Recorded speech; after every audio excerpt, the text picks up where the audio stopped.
p.m. O yan. Colonel Grijaldo enters the holding room. At 7:17:59 p.m., Attorney Emericio Quilang enters. At 7:18:11 p.m., Attorney Rotsiv Comigat enters. At 7:19 p.m., Congressman Dan Fernandez enters. At 7:20:35 p.m., Congressman Benny Abante enters. At 7:35:35 p.m., Congressman Dan Fernandez and Benny Abante leave the holding room. At 7:36:14 p.m., Colonel Grijaldo exits with Attorney Quilang and Attorney Comigat. At 7:36:25 p.m., Colonel Grijaldo, all smiles, is seen conversing with Jimmy Fortaleza. Thank you, Comsec. Yun pong kay Honorable Abante naman, paragraph 14 of the affidavit. Kong Abante asked me how many years do I still have with the PNP. I answered I still have 4 years before retirement. Then he made the remark, pwede ka pang maging general. I humbly responded to him, masaya na ako sa ranggo ko, sir. Pagkatapos nito, uuwi na lang ako at magtatanim na lang ako ng kamote sa amin. Mr. Chair, I cannot recall, no? Pero kung yan man, nasabi ko, ako ba'y, meron ba akong karapatan na i-promote siya? Sapagkat sinabi niya ron, gusto ko siyang ipapromote. Anong karapatan ko para i-promote siya? Para lang siya magsabi ng gusto kong sabihin niya. Masyado namang akusasyon yan na kahit kailan, hindi ko ginawa kahit kanino. Thank you, Honorable Abante. Paragraph 15. The cordial conversation between us continued. So, walang animosity. Would you agree with that, Your Honors? Na cordial yung conversation niyo? Well, actually, Mr. Chairman, di mo pa binabanggit yan. Kanina sinabi ko nga, after na tinanong na namin yung mga ilang provision dun sa paragraph niya, na alam ko na hindi naman tayo makakakuha ng magandang resulta dun sa confirmation ng betting, sabi ko nga, naging light na lang yung usapan. Hindi ko na alam kung ano mga napag-usapan. At, but after that, umalis na ako. Tapos, sumunod na si Congressman Benny. Pero dinagdag niya sa Yeah, kanya. Mr. Chair, tama. Tama ho. Tama yung sinabi ni Chairman Dan na very cordial. Very light ang usapan namin. Para nabibiroan pa kami dun eh. Nabanggit niya na siya magtatanim na ng kamote. Hindi ba biro yun? Yung ba totoo ba yun na magtatanim talaga siya ng kamote pagkatapos na mag-retire? Saka, in all due respect, Mr. Chairman, if I may, Mr. Chair, may I be allowed to speak?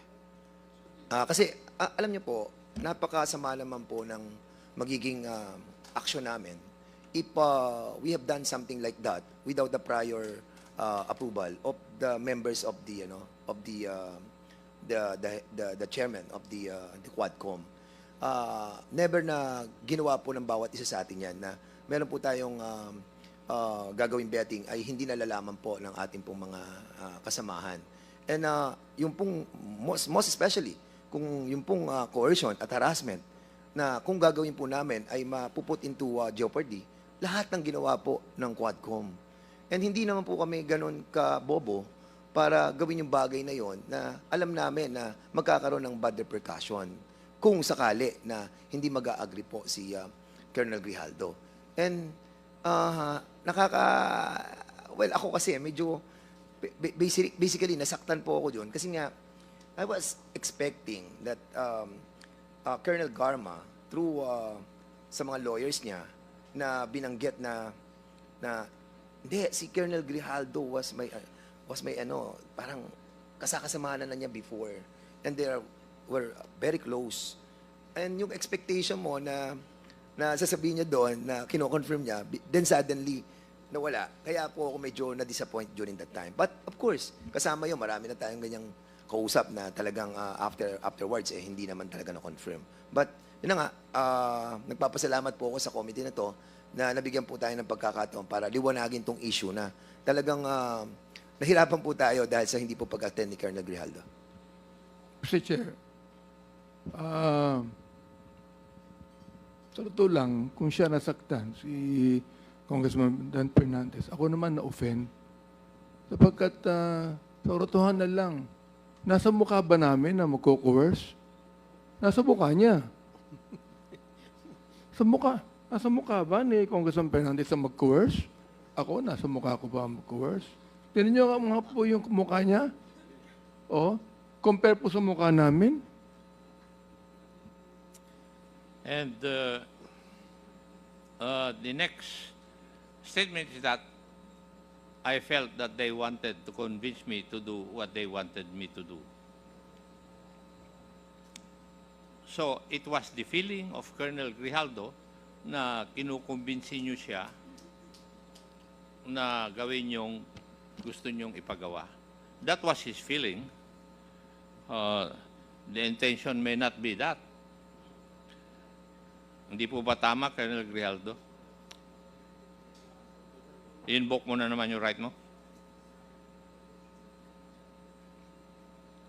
Tama ba yung state mo? I felt that they wanted to convince me to do what they wanted me to do. I stand by my statement, Your Honor. Sagutin mo yung tanong ko. I would like to invoke my right sa Mr. Chair. explanation, Your Honor. May I move that we cite Colonel Grijaldo in contempt for violation of Section 11, Paragraph C, refusal to answer relevant questions. So move, Mr. Chair. Second. There is a motion to cite in contempt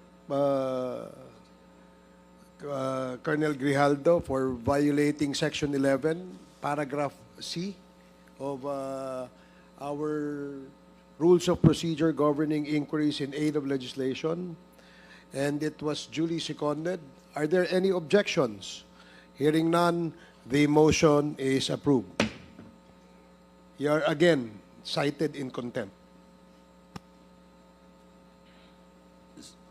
Mr. Chairman, Is Congressman Akop done with this interpellation? Mr. Chair, my motion needs another motion from any member of this committee because we have to determine what is the duration of his penalty and where he would be incarcerated. Mr. Chair. Is there any motion?